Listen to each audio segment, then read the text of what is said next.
This video is how to replace the front left and front right steering knuckles. I'm working on a 2012 Mercedes-Benz Sprinter 2500. It's a V6 3.0. So I started having some issues probably about 2 months ago. I started hearing noises, a loud kind of whining noise coming from the front of the van. I could also feel the vibration at my feet. It would increase with speed, but it was not tied to RPM because I would use the transmission to lower the gears to lower gear, and the sound really wouldn't change. The only difference was made with speed. And when I would turn to the right, the sound would go away, and then when I would go back to center, it'd come back.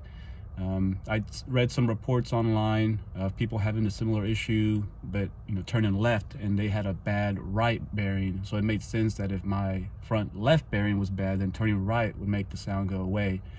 So after some diagnosing, I took the wheel off. I spun both the hubs on the left and the right. I noticed that the left was a little notchy. I could hear some noise. It sounded like the bearing was dry. So I made the decision to go ahead and buy the steering knuckles, because you can't replace just the bearings, at least not with some very special tools. So I went online, tried to find a write-up or a video on how to do this. I didn't find one, so I figured it was my turn to give back to the online community, DIY community. So hopefully this video helps you out. So if you're wondering if you can do this job on your own, I would say there really wasn't anything difficult about it. Minimal special tools needed. If you've ever done a shock absorber or a strut, it's no more difficult than that. It's just time. I did the first side I did yesterday. Took me about 4 hours. So make sure you've eaten lunch. But I mean, really, it's not that difficult. I think pretty much any shade tree mechanic, any DIY person can do this. Okay, so I've taken the wheel off using my trusty electric impact. Of course, I had the front of the vehicle already lifted using the factory bottle jack. As a secondary, I used my floor jack and placed it underneath one of the frame rails. Yesterday when I did the driver's side, I actually had a jack stand positioned right under here. Wasn't actually touching, it was just below it to catch it in case the bottle jack failed. But I found that got in the way a little bit. When I removed the caliper and placed it on top of my milk crate, it was kind of in the way. So instead I'm using the floor jack as my backup. But you definitely want to have something. And like I said, this is going to be the second side. Yesterday I did the driver's side. This is the passenger side. Only my driver's side was making noise, but I figured they've been in the same service, same amount of time. The right side's probably going to go out fairly soon, so I went ahead and bought both knuckles, and I'm going to do both sides. And then that way, when I get my alignment done, after I'm done, I only have to do it once, as opposed to coming back 9 months from now and having to do this side and then another alignment. Like I said, this took me about 4 hours on the first side. Since this is the second side I'm doing, I'm thinking it's going to take me maybe 3 hours. And a big part of the time was actually messing with this ABS speed sensor, trying to save this sensor. I read online that this is pretty common for it to get stuck, and sure enough, mine was stuck. Try to use a Dremel to remove it, didn't really work. This time I'm not gonna mess too much with it. If I can, I'm gonna give it a try, see if I can remove it. If not, I'm just gonna cut it. The part's $50 online, so if I need to buy two, it's not a big deal. And yeah, it's a 3 to 4 hour job. For somebody that's like myself, that's slow and meticulous. I got my radio ready. Since it is a long job, I've already had a good lunch. and I'm about to get started. Okay, as far as tools needed for the job, it's pretty standard tools that most people are gonna have. There are a few things that were nice to have. Electric impact was super useful for some of those really difficult bolts where I have access to use the electric impact. You will need, it's nice to have some penetrant fluid like this PB blaster. I do use a little, I think it's a 4-pound mallet. It's nice to help drive those ball joints out, tie rod end joint. Makes it easier. A cheater bar, some sockets. Like I said, you will need at least the most uncommon socket is a 30 millimeter, which is a pretty big socket. Torque wrench, some Torx bits, and some 6-piece or this East socket for one of the little sensors. Hey man, that's really it. That's all the uncommon tools. The Shade Tree Mechanic Survival Kit. Music, coffee, Gatorade, and water. Okay, once you remove the wheel, raise the vehicle and remove the wheel, what you want to do is basically loosen all of the bolts. Don't remove anything yet, just loosen all of the bolts. So the bolts that have to be loosened is going to be the 2 strut mount bolts, or the 2 strut bolts to the knuckle, the tie rod, and then the lower ball joint. This is a 30 millimeters, so that's pretty big. Not found in most common socket sets, but most impact socket sets do have them. So that's 1, 2, 3, 4, and then your caliper adapter bracket bolts. There's 2 of those bolts, one there, one down here. So that's 6 bolts that need to be loosened. Loosen everything up first, and then there's 2 sensors that we're going to be working with. The brake pad wear sensor, we do not remove the sensor. I've read online that people break these sensors when they try to remove them. So rather than try to remove the sensor, I'm just going to disconnect it. Actually, there's a connector back here, so I'm going to remove this panel, disconnect it. And it may not even need to be disconnected. I may have enough length of line here. I'll just push the caliper to the side. Maybe don't even need it disconnected. This one will have to be disconnected since this whole steering knuckle is going to get removed. So again, I'll remove this inner fender and disconnect it, and then I'm probably gonna break this when I remove it, but that's okay. So let's get everything loosened up, all these bolts that I just mentioned. So on the driver's side, I was able to remove that bolt for the sensor, but was not able to remove the sensor. On the passenger side, not only can I not remove the sensor, but I snapped that little bolt trying to remove it. So I'm gonna have to replace the sensor and the bolt on this side, but I'm not gonna waste time with it. On this side, like I did on the driver's side, I'm just gonna go ahead and remove that sensor by unclipping it from behind the inner fender, and just buy that sensor and buy the bolts and keep moving forward with this job. Again, 50 bucks online, not that bad. Bolts probably be $2. I'll end up paying more on shipping for the bolt than the actual bolt itself. Okay, so I've got the strut to knuckle bolts loosened. I got the tie rod nut off. I got the bottom ball joint nut off. The caliper bolts, I got the top one loosened and I removed the bottom one. These were probably the toughest to loosen. There's a lot of corrosion back there. They're pretty tight, and then they're just in an awkward spot and I can't get to my impact with it. Now I'm gonna take this top nut off and remove the caliper and place it on my milk crate. Okay, the caliper and that bracket are off. They're on my milk crate. Next, I'm gonna remove the rotor by removing that bolt. I'm gonna use a T30 bit with my electric impact set on the lowest setting, lowest torque setting. Okay, the rotor is off. Now I'm gonna remove or push out that tie rod end joint, tie rod ball end joint. I got my 4-pound little sledge, just a few taps gets it out. Next I'm gonna remove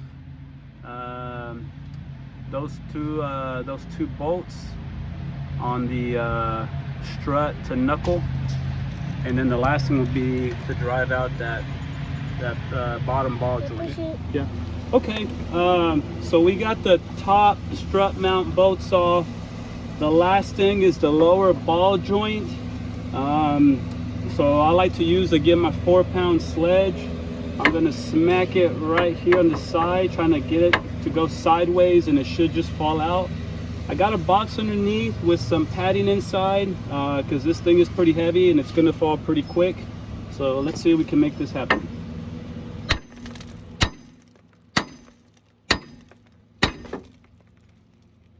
Okay, now that the old knuckle is off, I'm ready to put the new knuckle back on. I'm gonna clean up the bolts a little bit. I'm gonna clean up some of this corrosion on my caliper bracket adapter. Just get cleaned up a little bit. As you can see, my van does have quite a bit of corrosion. I think this was a northern vehicle at some point, so I use a something on the ground, vinyl tarp, to kind of catch the debris. I don't want it staining my driveway. So I'm gonna get everything cleaned up, just use a nylon bristle brush to clean up around the tapered end of the ball joints, and then I'm gonna use some anti-seize on all the threads after I cleaned everything up and start putting everything back together. Okay, I got everything cleaned up. I used the wire brush to clean all the threads on all the threads. And I got my new knuckle here ready to put back on. I did take a Q-tip and put some wheel bearing grease in that wheel speed sensor hole, just really seeing if it'll help stop the corrosion so that it doesn't, the new one doesn't get seized in there as well. Hopefully I never have to take it off, but just in case. So I'm gonna start by mounting this new knuckle on the bottom ball joint, sliding the new knuckle up in there, and then trying to line up these holes. I'll probably use a screwdriver on one of these holes, try to get it lined up, and then stick the other bolt.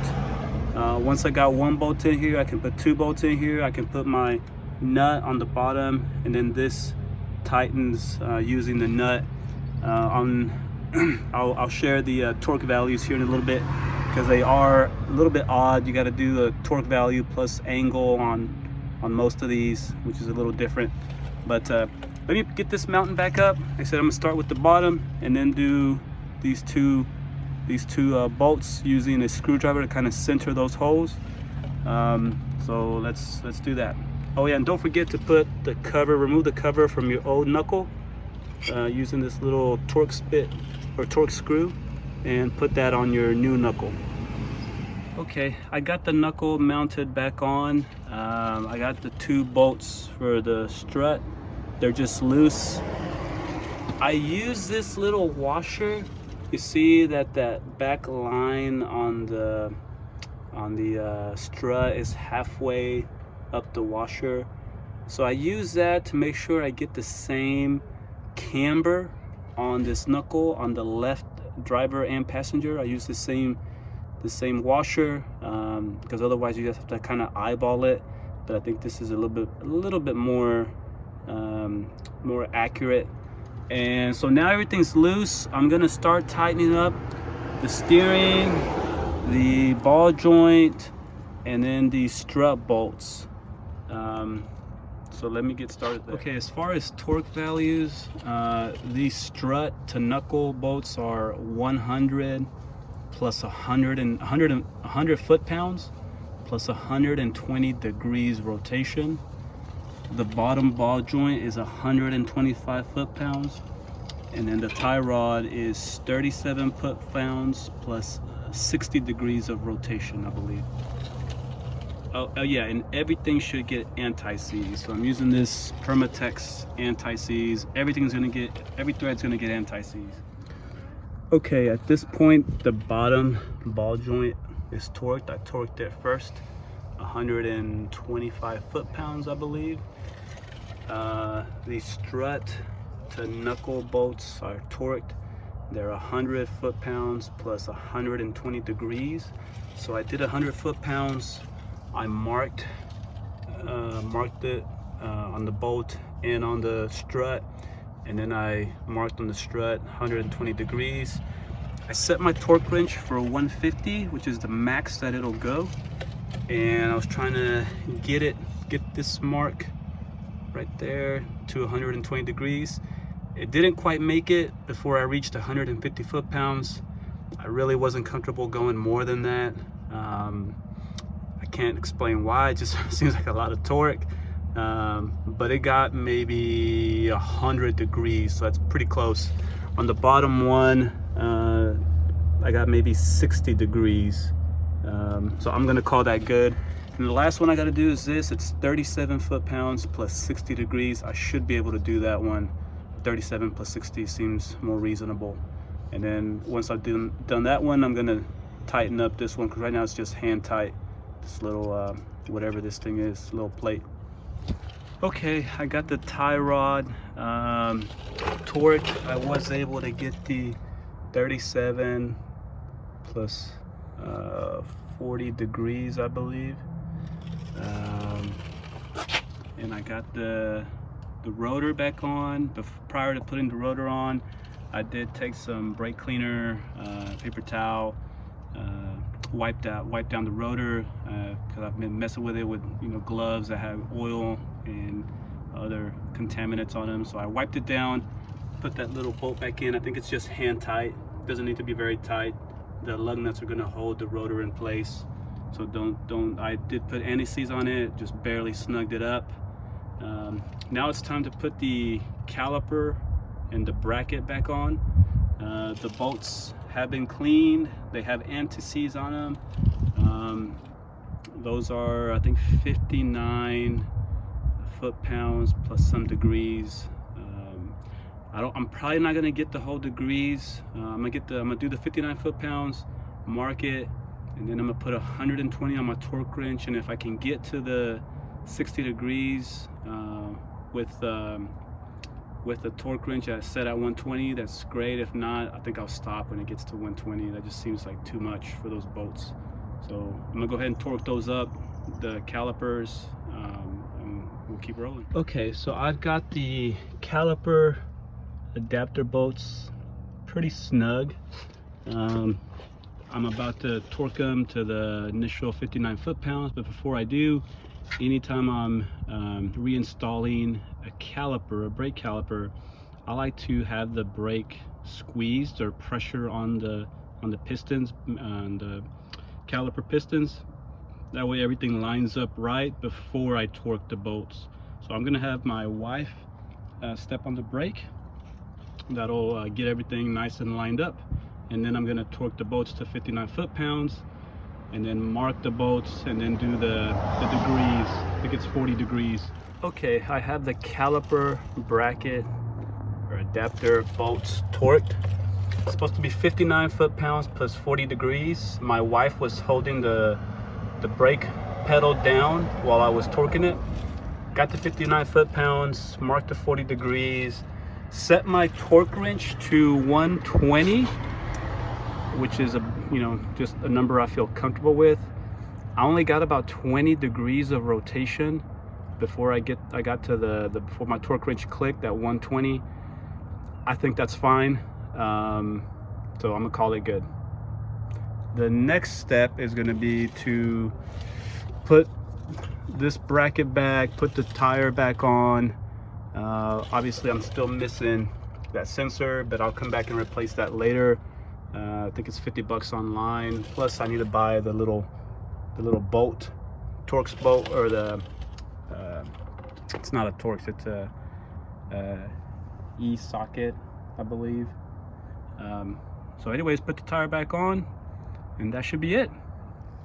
So that's it. The left and right side are done. I've already ordered those two ABS wheel speed sensors. It was less than $100 shipped for both of them, so not too bad. Like I said, overall it took me probably 3 to 4 hours each wheel. Worked it over the weekend. If I can do it, anybody can do it. I will need to get it aligned, get in alignment. So I'm gonna wait for those sensors to come in. I really don't want to start the vehicle without those sensors. I'm sure it's drivable. I'm sure the ABS light will come on, but I really don't need to move the van. So I'm just gonna let it sit. Once those sensors come in, I'll replace the sensors, and then I'll drive it to get an alignment done on it. But yeah, should be good to go.